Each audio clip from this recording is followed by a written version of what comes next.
Ninguém de nenhum modo vos engane, porque isto não acontecerá sem que primeiro venha a apostasia, e seja revelado o homem da iniquidade, o filho da perdição, o qual se opõe e se levanta contra tudo o que se chama de Deus ou é objeto de culto, a ponto de assentar-se no santuário de Deus, ostentando-se como se fosse o próprio Deus. Não vos recordais de que ainda convosco eu costumava dizer-vos estas coisas, e agora sabeis o que o detém para que ele seja revelado somente em ocasião própria. Com efeito, o mistério da iniquidade já opera e aguarda somente que seja afastado aquele que o detém. Então será de fato revelado o iníquo, a quem o Senhor Jesus matará com o sopro de sua boca e o destruirá pela manifestação de sua vinda. Ora, o aparecimento do iníquo é segundo a eficácia de Satanás, com todo o poder de sinais e prodígios da mentira. Podeis assentar, dando glória a Jesus. A primeira epístola, ela foi levada à cidade de Tessalônica como resposta do apóstolo São Paulo aos irmãos que não estavam compreendendo de fato, mas a carta trouxe grande preocupação e transtorno.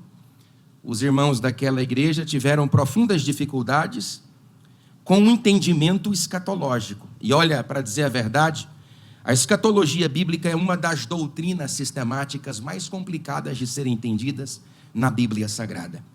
Nós temos, pelo menos dentro do dispensacionalismo teológico, que é a nossa linha escatológica confissional, pelo menos o é nas Assembleias de Deus, 3 modos de dispensacionalismo. Dentro da escatologia, de modo geral, nós temos pelo menos 4 grandes percepções acerca da volta do Senhor Jesus Cristo. Existem indivíduos que acreditam que a igreja passará pela grande tribulação, e eles encontram base bíblica para isso. Existem indivíduos que creem que a igreja não passará pela grande tribulação, e também nós encontramos base bíblica para isto. Existem indivíduos, por exemplo, a nossa igreja defende que haverá um milênio literal, um período onde a igreja governará com Cristo e haverá absoluta paz. Mas existem também indivíduos que não acreditam no milênio literal e que o milênio é uma figura de linguagem que representa o tempo que nós já vivemos, que é o tempo da dispensação de graça, de misericórdia e de bondade salvífica de Deus em prol de toda a humanidade. Nós, assembleianos, acreditamos no arrebatamento secreto da igreja. Tanto é verdade que grande parte das nossas músicas de viés pentecostal acredita e canta sobre o arrebatamento secreto da igreja. Mas existem pessoas muito mais piedosas do que nós e muito mais cristãs do que nós que não acreditam no arrebatamento secreto da igreja. E não acreditar no arrebatamento secreto da igreja não é uma heresia. Nós precisamos ter maturidade para compreendermos a Bíblia a partir das suas luzes teológicas e não dizer que uma pessoa é herética por causa de um equívoco ou de um não entendimento teológico.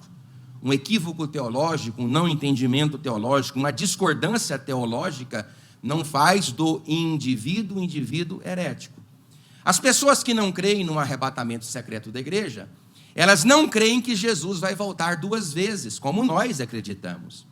As Assembleias de Deus, que é o maior patrimônio evangelical do planeta, com quase 30 milhões de membros, portanto, é a maior denominação do globo terrestre, acredita indubitável, inquestionavelmente, que Cristo voltará 2 vezes. Ele voltará a primeira vez para a igreja e voltará uma segunda vez para o mundo. Mas existem homens mais honestos do que nós, mais piedosos do que nós, às vezes mais cheios do Espírito Santo do que nós, que não acreditam nisso. Eles acreditam que Jesus voltará uma única vez para a igreja e, consequentemente, para julgar o mundo. Uma das observações, inclusive, que faz com que nós compreendamos o dispensacionalismo teológico, e encontramos até certa base bíblica para sermos pré-tribulacionistas, é a carta do apóstolo Paulo a Tessalonicenses, na sua 2ª epístola, no capítulo 2. Capítulo todo é sobre a volta de Jesus, porque os irmãos lá de Tessalônica, eles estavam pensando que eles já estavam sobrevivendo no dia da grande tribulação.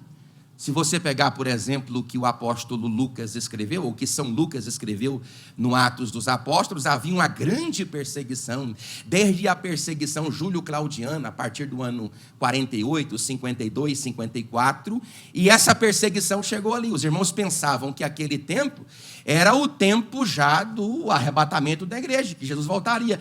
Tanto é que o povo lá deixa de trabalhar, porque eles estão acreditando, indubitável, inquestionavelmente, que Jesus está às portas. Daí onde ele pensou, e fulano que morreu, e ciclano que morreu, e não viu, e agora estão perdidos? Aí Paulo disse, não, os que morreram serão primeiro transformados, depois nós, o que estamos vivos.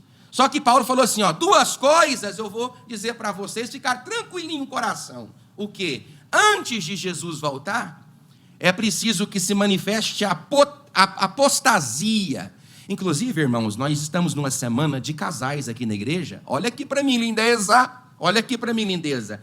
A palavra divórcio, que não é o paradigma, não é o conceito, não é a ideologia, não é a dogmática da igreja, o divórcio. Eu vou abrir essa palha aqui por causa da semana. Divórcio não é o caminho para o cristão. O casamento, ele é monogâmico, monossomático, heterossexual e indissolúvel. Casamento bíblico é indissolúvel, ele é sustentado nesses 4 pontos preponderantes. A palavra divórcio, a raiz dela é apostasia. Interessante isso. É quando o cônjuge apostata do outro, é apostasia. A mesma palavra, divórcio, é apostasia. Paulo disse assim, antes de Jesus voltar, a igreja vai ser apóstata, ela vai se afastar. Há uma tendência natural, inclusive na semana passada, na caixa de perguntas do Instagram, uma pessoa quis me perguntar se eu concordava com o pastor Cláudio Honor de Andrade, que diz que não haverá um avivamento mundial antes da volta do Senhor Jesus Cristo. E a pessoa me perguntou se eu concordava com ele. E eu disse, olhando para os textos bíblicos, eu concordo com ele. Porque os textos bíblicos estão me dizendo o seguinte, que vai haver uma grande apostasia, um divórcio. Qual é a figura da relação da igreja com Cristo? É a figura de um matrimônio, de um relacionamento, de intimidade. O divórcio da igreja com Cristo categoriza indubitável e inquestionavelmente a apostasia dela. Então, Paulo está dizendo aos irmãos, olha, antes de Jesus voltar, vai proliferar a apostasia. Em segundo lugar, o anticristo, e a palavra, olha aqui para mim, a palavra anticristo, ela não é usada aqui. Paulo dá aqui, pastor Luiz, evangelista Djalma, pastor Efigênio, 3 nomes para o anticristo nesse texto. Quantos nomes, irmãos? 3. Fala alto, quantos nomes? 3. Primeiro, ele é o homem da iniquidade, está aí no versículo 3.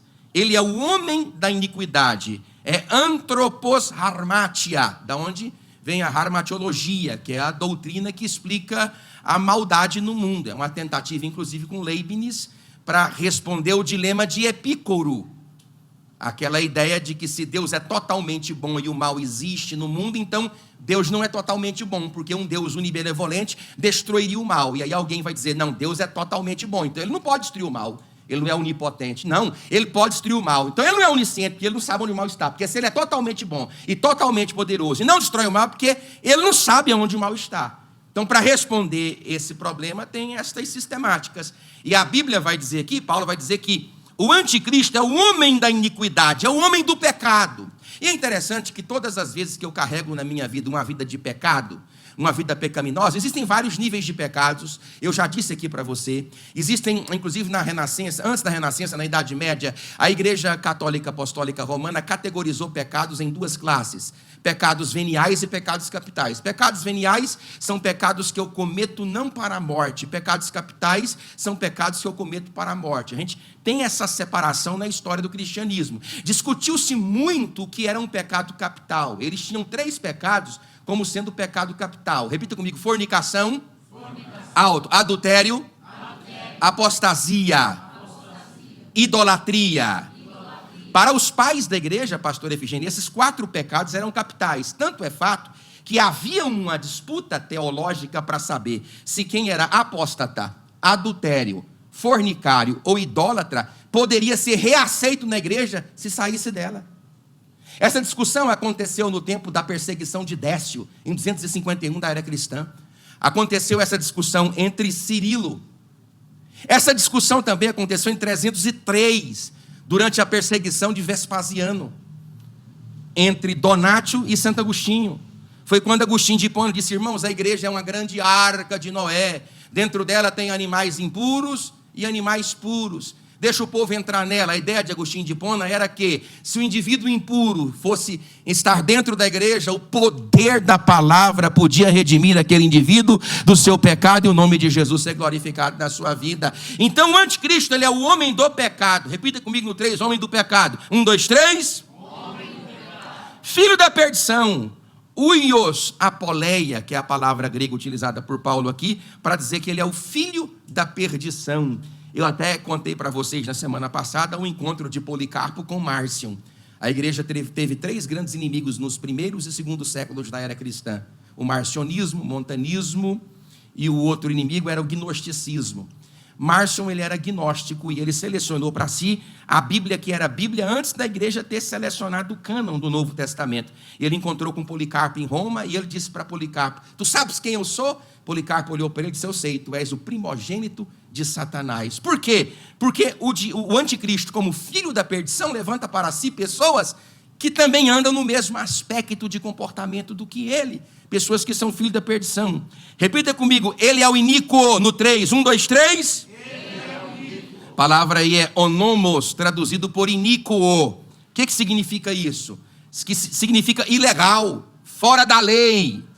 É totalmente ilegal. Alguém que vive aos arrepios da lei. Então, você tem 3 nomes para o anticristo. Ele é o homem da iniquidade, ele é o filho da perdição e ele é o iníquo. Agora, quando você faz uma leitura harmônica da Bíblia Sagrada, preste atenção aqui em mim, irmãos. A Bíblia Sagrada não é dividida em sistemas. Quem divide a Bíblia em sistemas é a teologia sistemática. O que significa isso? É quando um determinado tema é observado em toda a Bíblia Sagrada e todos os textos do mesmo tema, independente do livro, ou se é no Antigo ou no Novo Testamento, são agrupados. Não se faz escatologia bíblica com um único texto. Não se faz soteriologia com um único texto. Não se faz pneumatologia com um único texto, um único livro. É preciso ter uma visão ampla para poder tentar identificar outros textos que correspondem, que corroborem, que discutem com os mesmos para fazer uma sistemática. Por exemplo, lá no livro de Daniel, a partir do capítulo 7, dos versículos 1 ao 6 e 17 e 18, você tem um anticristo sendo representado ali por Daniel. Só que é claro e categoricamente percebível que em Daniel nós tínhamos o espírito do anticristo sendo manifesto de forma coletiva nos impérios da Babilônia, dos medos e dos persas, no Império Greco-Macedônio e depois no Império Romano.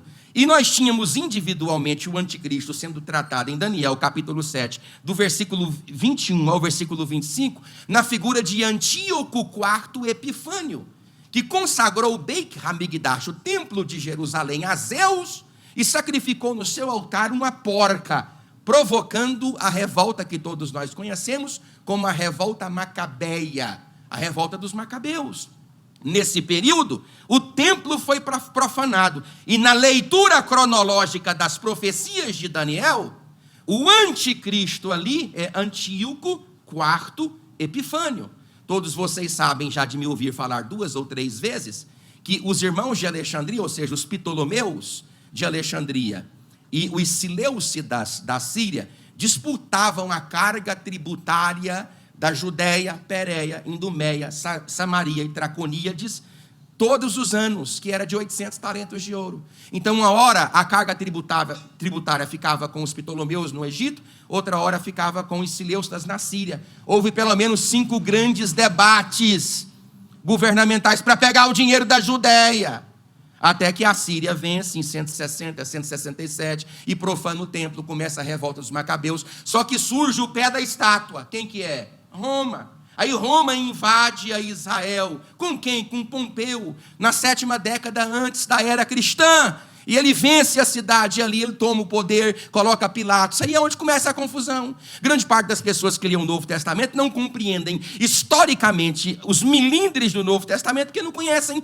a história. Mas você está aqui para aprender. Então, na perspectiva da visão escatológica de Daniel, Antíoco, quarto Epifânio, o anticristo. Você tem também, nos dias de Jesus, o próprio Jesus trazendo um sermão escatológico. Olha aqui para mim, irmãos. Jesus foi biografado por Mateus, Marcos, Lucas e João. Aonde é que está o maior sermão escatológico de Jesus? Em Mateus. Qual é o capítulo? Capítulo 24. Ali no capítulo 24, o grande problema é que nós misturamos a escatologia regional da escatologia mundial. Nós temos lá textos de uma escatologia regional. Mateus capítulo 24, versículo 15 e versículo 20. Nós temos também uma escatologia mundial, que pega todos nós que estamos aqui. Versículo 21, versículo 22. Ou seja, do 22 ao 28, nós temos duas escatologias. A escatologia para aquele tempo, Jesus disse, não ficará pedra sobre pedra que não seja derrubada. E quem é que derrubou? Agora olha aqui para mim. Quem é que derrubou estas pedras? O Império Romano. Por que eles vieram para devastar Jerusalém? Por causa de uma revolta.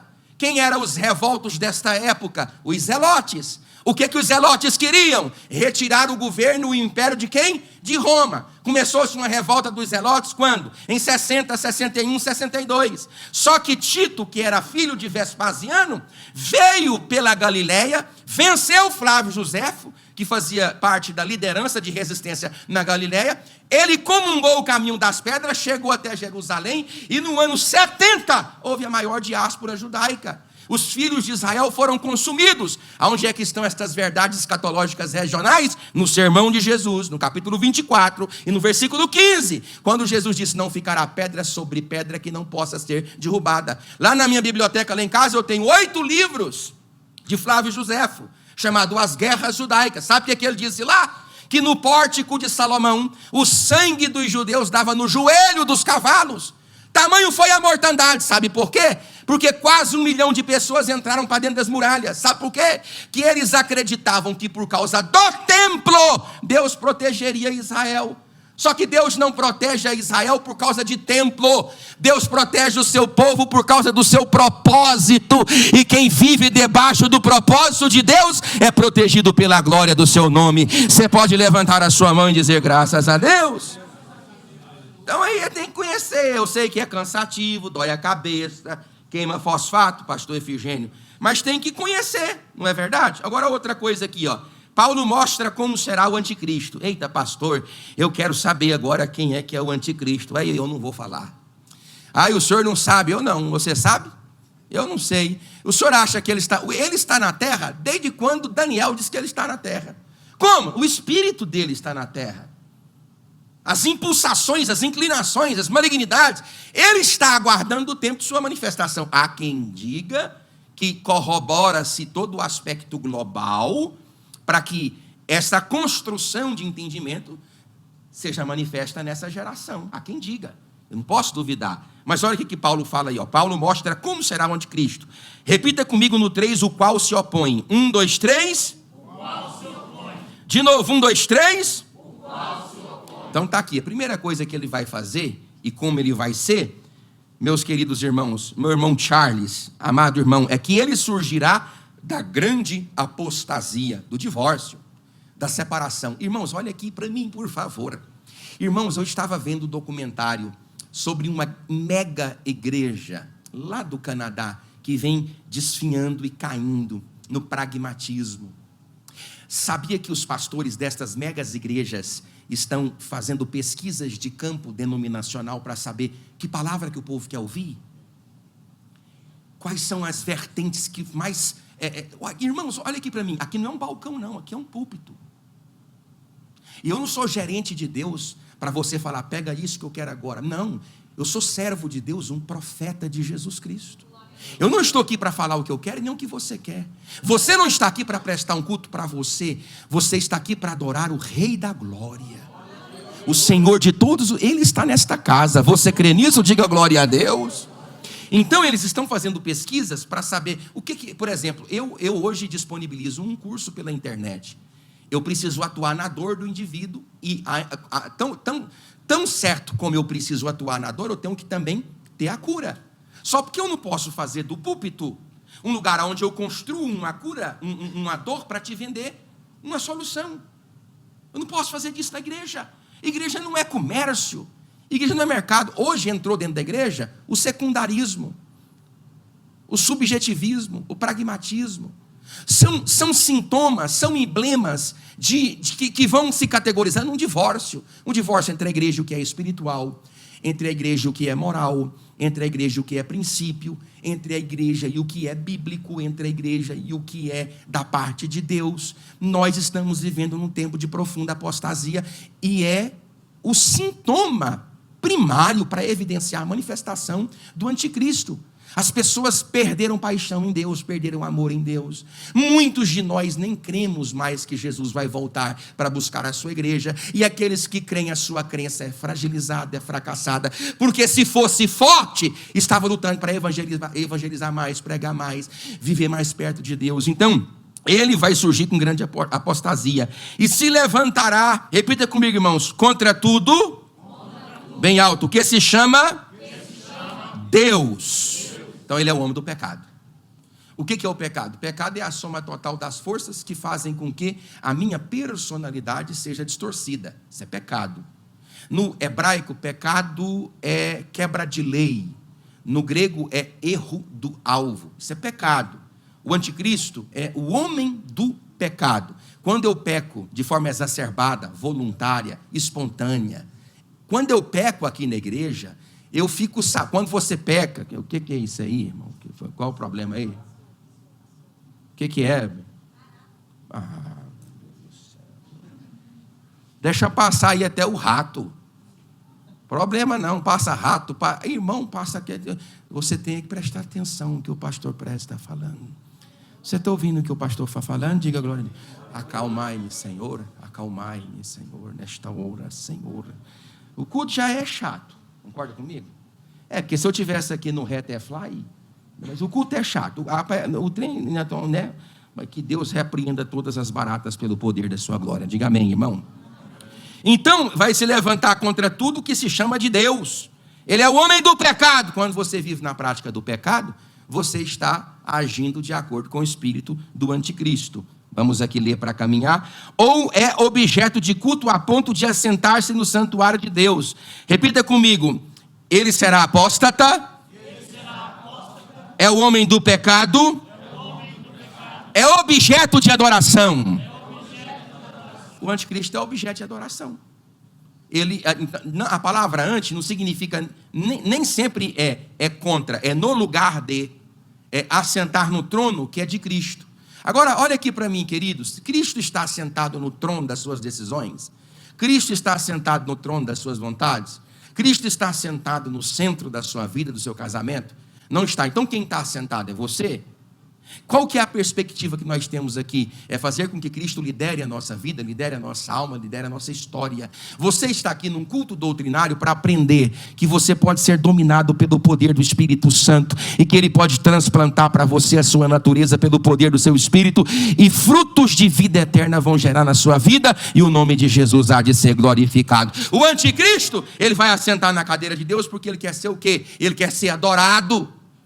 Ele quer ser adorado como Deus é adorado. Irmãos, tanto está fácil hoje. Olha o cenário mundial, olha o cenário climático, olha as implicações governamentais, olha o caos que está se instaurando. Qualquer que seja o monarca, o mandatário que se levante apresentando a solução que esse mundo quer, ele vai ser aclamado como governante mundial. Porque o cenário está sendo construído para que alguém traga uma solução. E essa solução, ela será trazida pela pessoa do anticristo. Ele vai ser ovacionado de forma administrativa e governamental. Ele vai vir pela porta, não é pela janela. Por isso que esse caos está se instaurando. Por isso que se instaura um caos político, governamental, moral, religioso, em todas as esferas do poder público. Para quê? Irmão, nós temos que tomar cuidado, porque nós estamos vivendo só como gado. Nós somos vítimas de escolhas de poderosos, mas há poder no sangue de Jesus Cristo para redimir a sua igreja e preservá-la até a volta gloriosa do Senhor Jesus Cristo. Você pode dizer glória a Deus? Aí eu até sublinhei aqui de verde, olha aqui, ó. Olha aqui, para você ver aqui que coisa grande aqui, ó. Não vos recordais, irmãos, repita comigo, a igreja tende a esquecer aquilo que não deveria ter esquecido. Paulo fica contrariado, coitado. Eu acredito que a primeira carta que ele escreveu foi a carta aos Gálatas. Foi a primeira carta que Paulo escreveu, foi a carta de Gálatas, às igrejas da Galácia do Sul. Listra, Icônio, Derbe, Antioquia e da Psídia. Mas existem alguns estudiosos que dizem que as cartas a Tessalônica foram a primeira epístola. Eu não acredito, porque Paulo vai para Tessalônica 2 anos depois que ele esteve na região da Galácia do Sul. Então eu acho que ele atendeu primeiro, até por conta do Concílio de Jerusalém, no capítulo 15, que não tinha acontecido quando Paulo escreveu para lá, não tinha acontecido, então ele escreveu lá primeiro. E para lá ele se admirou da igreja por tão pouco enveredar pelo caminho errado. E aqui também. Ele está aprendendo, Charles, aos poucos, que a igreja aqui é vocês mesmo que eu estou falando. É vocês mesmo. Não guardam coisas que precisam ser guardadas. Paulo está dizendo assim, ó, não vos recordais? Eu estive convosco e não vos recordais? Eu preguei entre vós e não vos recordais? A igreja tende a esquecer coisas que não podem ser esquecidas. Olha aqui para mim. Sabe por que eu armazeno coisas? Porque eu não só escuto, eu leio. Eu não só leio em voz alta. Eu não só escuto, leio em voz alta, como eu escrevo aquilo que eu estou lendo em voz alta. Eu uso vários processos mentais para armazenar aquilo que eu considero importante. Você que está me ouvindo falar aqui agora, amanhã você lembra 5%. Por isso que Paulo disse assim, eu não me canso de dizer as mesmas coisas. Porque a igreja tende a esquecer aquilo que é fundamental. Paulo disse assim, ó, não vos recordais que quando eu estive convosco, eu vos costumava, e ainda coloca aqui, ó, o verbo costumar no sentido contínuo. Eu costumava falar, falava segunda, falava terça, falava quarta, eu falava tudo isso para vocês, presencialmente, que eu agora estou tendo que escrever. Que vocês esqueceram. Eu costumava dizer para vocês isso, estas mesmas coisas. Então a igreja precisa aprender a memorizar e a guardar doutrinas vitais da palavra de Deus. Você pode dizer glória a Deus? Agora, esse texto é difícil, tem até debate dele, eu não vou explicar. Mas Paulo mostra aqui quando é que o anticristo vai aparecer. E aí ele responde no versículo 6, 7 e 8, e é uma resposta sem resposta. Pensa numa complicação. Olha o que ele diz, ó. E agora sabeis o que o detém. O detém. Vamos, o detém no 3. 1, 2, 3. De novo, 1, 2, 3. Ó. E agora sabeis o que o detém. Então fala, o seria uma pessoa? É uma pergunta. Seria uma pessoa? Ele não se manifesta por quê? Porque alguma coisa detém, né, Paulo? Detém. Detém quem? O é uma pessoa? O é uma pessoa? Então é uma pergunta. Para que ele seja revelado somente em ocasião própria. Ou seja, tirem do vosso entendimento que o anticristo se manifestará agora. Porque nós temos uma personagem que o detém. Para que ele seja revelado na ocasião própria. Irmão, deixa eu dizer para você. Deus não esqueceu do plano dele e nem do universo. Todas as coisas estão controladas nua e patentemente na palma da mão de Deus. Você pode dizer glória a Deus? Agora, olha aqui, vai piorar. Com efeito, o mistério da iniquidade, engraçado, né? Já opera desde quando? Desde quando as primeiras implicações escatológicas foram prenunciadas. Eu citei aqui Daniel. O mistério da iniquidade, já opera e aguarda somente que seja manifestado. Agora repita comigo. Aquele que agora o detém. Então Paulo está dizendo, ele só vai se manifestar, ele só pode ser manifestado depois que aquilo e aquele que o detém for removido. Está no versículo 6 e 7. Então, o detém, aquilo que o detém. 8 soluções. Olha, quantas irmãos? 8. 8 soluções para esse texto. Aí eu não tenho como responder. Tem, pastor Efigênio? Eu não tenho. E esse é o grande problema, às vezes, de nós. Eu não me considero teólogo, eu já disse para vocês. Eu tenho algumas formações teológicas, mas eu não considero teólogo. Mas esse é o grande dilema. Quem é ou quem é aquele que o detém? Eu vou dar aqui para você umas 4 ou 5 soluções. Primeiro, o Império Romano na figura do imperador. É uma solução. Segundo, o próprio Satanás, o arqui-inimigo do povo de Deus, sustentando esse mistério para o tempo oportuno. É uma segunda opção. O arcanjo Miguel, com base no texto de Judas, onde mostra o confronto contínuo de Miguel com Satanás, seria ele o que detém. Em quarto lugar, a pregação da palavra de Deus, isto é, a ministração da palavra, o poder do evangelho, a atuação da igreja no processo de promulgar e divulgar a voz de Deus através das boas novas, a pregação do evangelho, seria o que detém. E em último lugar, eu só citei algumas, mas o próprio Deus, o próprio Espírito Santo, aí quem defende que é o Espírito Santo que detém o anticristo, aí a pessoa fala, é o Espírito Santo que o detém, então quer dizer que o Espírito Santo será removido da terra? Sim. Aí eles perguntam, e aonde haverá a salvação na grande tribulação, se só o Espírito Santo é capaz de salvar? Aí vira discussão. Então eu só estou aqui, não é nem para pôr pulga e nem carrapato, nem essa barata que passou aqui na sua orelha. Eu só quero pôr no seu coração a verdade de Deus. Você está pronto para ouvir? Diga glória a Deus. Seja fiel até a morte e aguarde a volta do Senhor Jesus Cristo, porque Ele vai voltar para buscar a sua igreja, e aqueles que são achados fiéis vão subir com Ele. Você pode dizer glória a Deus? Agora, eu não vou estender muito nisso aqui, porque eu quero terminar o culto mais no horário aqui agora, mas olha aqui, pastor Luiz, o tanto que o anticristo é saliente. Qual será a sua eficácia? Repita comigo, irmãos. Poder. E sedução. Irmão, fala a verdade. Hoje nós temos uma igreja aqui até razoavelmente cheia, posso considerar, né? Culto de doutrina, quase 40 graus. Irmão, eu tenho vontade que vocês sintam um calor de 55 graus. Quem concorda, diga glória a Deus. Olha aí, só o Jovacê.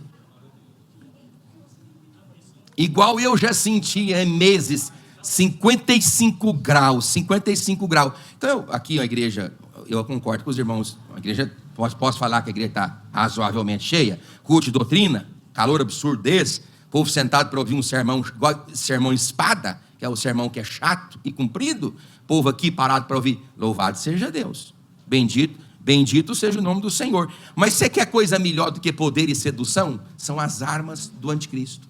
Agora, olha para o cenário evangelical para você ver. Olha para as igrejas da cotidianidade para você ver. O tanto que elas amam o poder e amam ser seduzidas. Nós não estamos construindo uma plataforma de igreja. Olha só que coisa absurda. Uma plataforma de igreja, que o anticristo se sentirá bem nela. Porque as pessoas estão ávidas pelo poder. Quer ver? Vamos ver o texto. Olha aqui, ó. E agora, olha aqui, ó, versículo 9. Ora, o aparecimento do iníquo é segundo a eficácia de Satanás com todo poder. Vamos repetir com todo poder no 3. 1, 2, 3. De novo, 1, 2, 3. O diabo vai disponibilizar o poder dele no anticristo para aqueles e aquelas que desejam ver sinais. Irmão, desde a época que Jesus Cristo estava andando no mundo, o povo pedia para ele o quê? Sinais. E aí foi quando ele disse, nenhum sinal tereis, a não ser o sinal do profeta Jonas. Assim como ele ficou 3 dias e 3 noites no ventre do peixe, o Filho do Homem também descerá nas partes mais baixas da terra e depois se levantará. O povo ama poder. O diabo vai dar para... Irmão, você já pensou se o diabo tenta em vez de Jesus, eu e você, lá no mundo da tentação? Porque tudo que o diabo ofereceu para Cristo no deserto da Judéia é tudo que os homens estão atrás. Poder, fama e glória. Aleluia. Então, o anticristo, ele vai se manifestar para uma geração caída e ávida por sinais. É um excelente palco para quem quer demonstrar o seu poder. E sinais, olha aqui, ó, ele usará falsos milagres e prodígios da mentira. Irmão, deixa eu dizer para você uma coisa. Muito das coisas que vocês veem na internet, cuidado. Cuidado porque Satanás atua também com sinais e maravilhas. Por isso que o dom de discernimento de espíritos, ele é no plural. O espírito do homem, o espírito do profeta e o espírito de Deus. Nós temos que tomar cuidado porque pessoas boas emprestam suas mentes para Satanás e elas nem sabem disso. Se o diabo não consegue derrubar uma pessoa, ele empurra. Quando o diabo não derruba, ele empurra. Quando ele não esbofeteia, ele abraça. O diabo faz de tudo para você acreditar que você é extremamente importante. Por isso que os pregadores puritanos tinham aversão a elogio. Você pode me elogiar. Eu não tenho um problema com elogio. Você pode me elogiar. Jesus elogiou, os discípulos foram elogiados. As pessoas podem elogiar. O problema não é na boca de quem elogia, é nos ouvidos de quem escuta. Só que os pregadores puritanos ficavam com medo de se envaidecerem do elogio que escutavam. E aí, quando alguém elogiava uma pregação deles aqui, quando eles desciam do altar, eles diziam para as pessoas, para envergonhar a pessoa: você foi a segunda pessoa que me elogiou hoje. E aí a pessoa perguntava: quem foi a primeira? Disse: o diabo, lá no púlpito mesmo. Porque o diabo trabalha com a vaidade humana. O diabo trabalha com a vaidade do homem. O diabo trabalha para suflar, para inflar o ser humano, para trazer para o ser humano a ideia de que ele é extraordinariamente, ai meu Deus, porque senão, não, nós somos seres caídos e carentes da graça de Deus, mas pelo poder da glória de Cristo Jesus, o Filho de Deus, todos nós estamos aqui para glorificar e bendizer o seu santo nome. Você pode dizer glória a Deus? Então, pastor, para terminar esse negócio, 5 pontos sobre quem são os seguidores do anticristo. Está aí, versículo 10. E com todo o engano de injustiça, os que perecem porque não acolheram o amor da verdade para serem salvos. E por esse motivo, pois que Deus lhes manda a operação do erro, para darem crédito à mentira, a fim de serem julgados todos quantos derem créditos à verdade. Antes, pelo contrário, deleitaram-se com a injustiça. Segundo aos Tessalonicenses, capítulo 10, versículo 11, 5 pessoas que vão seguir a Satanás e o anticristo. 5. Quantas, irmãos? 5. Aqueles que não se submetem ao amor da verdade, é o primeiro. Aqueles que não se submetem ao amor da verdade.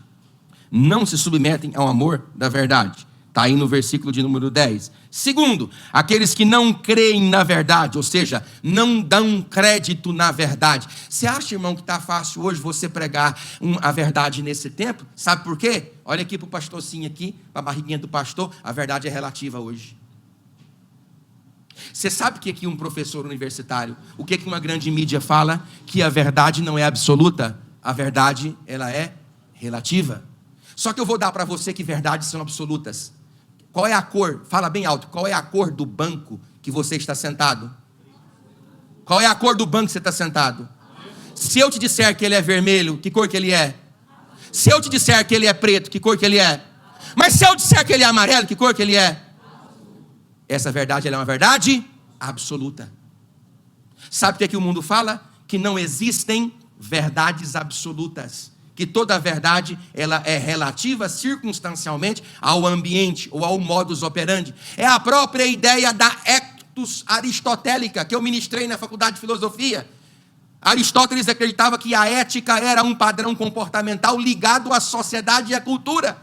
Tanto é que existem tribos africanas em que mulheres despidas são mulheres honrosas e mulheres vestidas, ou seja, cobrindo seus seios, são meretrizes e prostitutas. O mundo está relativizando Deus. Sabe o que eles falam? Seja crente, seja poderoso, seja absoluto, defenda os seus ideais, mas dentro da caixa de Deus. Qual que é a caixa de Deus para eles? A igreja. Só que agora, pastor Luiz, nem na igreja mais nós estamos podendo falar as verdades absolutas. Só que eu quero dizer para você uma coisa: presos ou não, livres ou encarcerados, vencidos ou vencedores, nós levantaremos a bandeira do evangelho da graça e continuaremos a pregar as verdades de Deus. Terceiro lugar, quem é que vai seguir o anticristo? Aqueles que amam a injustiça. Está aqui, manda Deus a operação do erro. Se ama a injustiça, irmão, quanta coisa pequena, né? A pessoa volta o troco errado para você. Voltou o troco errado para você. Você fala assim, voltou porque quis. Aquela bestalhada. Você é um filho do anticristo. Uma moça solteira que vai de cima de um rapaz casado. Menina, eu vou falar, está acabando o tempo, mas eu vou falar, mocinha. Você é um filho do anticristo. Uma filha do anticristo. Você não pode fazer isso. Você não pode abraçar coisa errada como se isso fosse certo. Pastor, é um deslize. Então deslize no lugar propício para se deslizar. Não destrua a vida de ninguém. Só a sua mesa está bom. A mulher de Provérbios fez isso. O que ela fez depois, pastor Roderi? Ela limpou a boca e disse o quê? Não fiz nada. O que é isso? Ama e pratica a injustiça. Agostinho de Hipona dizia, sabe o quê? Olha aqui para o pastor. Ele disse, Senhor, perdoe-me pelos pecados que pratiquei e pelos pecados que eu pensei praticar, mas não pratiquei. Porque todo pecado que pensa ser praticado e não pratica é concupiscência de olhos. Todo pecado que eu penso em praticar e eu pratico é concupiscência de carne. A diferença entre concupiscência dos olhos e concupiscência da carne é que nos dois pecados, um é abstrato, metafísico, e o outro é um pecado físico, mas os dois são pecados. Tem também a diferença de consequência. A consequência de um pecado abstrato, ela é interna e pessoal. A consequência de um pecado físico e praticado, ela é circunstancial e coletiva. Não é o resultado de um pecado cometido apenas pela minha pessoa, mas eu envolvi outro nele. Irmão, você está ouvindo o pastor? Você está ouvindo eu? Diga glória a Deus. O arrependimento de alguém deve ser tão escandaloso como o seu pecado. A igreja precisa olhar para uma pessoa que pecou e ver o escândalo dela. Ou como? Ao pecar não, ao se arrepender. O arrependimento de uma pessoa que peca deve ser tão escandaloso como foi o seu pecado. Se o seu pecado traz escândalo para a igreja, o seu arrependimento deve promover maior comoção. Eu já aconselhei pessoas que viviam caindo. E existem igrejas que fazem um rebatismo. Sabia disso, pastor Luiz? O que é rebatismo? A pessoa peca e ele batiza de novo. Aí tinha um desses lá no Nordeste que, se fosse batizar toda semana ele estava se batizando. Porque toda semana ele petecava a vida dele. Toda semana. Aí, pastor, quando é que eu vou recuperar a minha autoestima na igreja? São 2 ou 3 anos de vida santa, vida limpa, lavada pelo poder do sangue de Jesus, indo para o culto de doutrina, para a escola bíblica dominical, chorando, pranteando, cantando, glorificando, adorando. Deixe que as pessoas vejam você agindo em favor do bem, como viram você em favor do mal. Aí a pessoa peca, volta para a igreja, aí já quer ser o pastor da igreja. Não, está tudo errado. Em quarto lugar, eles são entregues por Deus para a operação do erro. Em quinto e último lugar, eles são julgados e condenados. Repita comigo, eles são julgados e condenados. Irmão, deixa eu dizer para você uma coisa. Quem vai condenar a pessoa é o próprio Deus. Deus é um juiz. Quem crê nisso, diga glória a Deus. Quem está aqui por causa da glória desse juiz, diga graças a Deus. Mas em Cristo Jesus, os teus pecados foram perdoados. A sua vida foi lavada e você está agora diante da glória. Você pode dizer graças a Deus. E se tu pecou, lindeza, procura o caminho do gabinete pastoral. Procura alguém idôneo na igreja. Bota esse abacaxi, bota nome nos boi. Porque você peca no varejo, aí quer confessar no atacado, né? Pega no varejo, aí quer... Me perdoe em nome do Pai, do Filho e do Espírito. Não. Dá nome aos bois. Eu sou orgulhoso, eu sou invejoso, eu sou rancoroso, eu sou fornicário, eu sou adúltero. Eu falei com fulano assim, eu olhei para ciclano assim, eu agi errado, eu pequei contra Deus, pequei contra a igreja, pequei contra tudo, pequei contra todos. Deus me ajude, me lave, me purifica. Irmão, dá para você orar 1 hora só confessando pecado. Agora eu não quero que você fique martirizado não, porque você tem um santo advogado que está sentado à destra de Deus, e Ele está entre você e Deus, para te blindar e te proteger, e jogar sobre a sua vida o poder da remissão do seu sangue e da sua glória. Se você crê nisso, diga glória a Deus. Deus abençoe a todos, em nome de Jesus.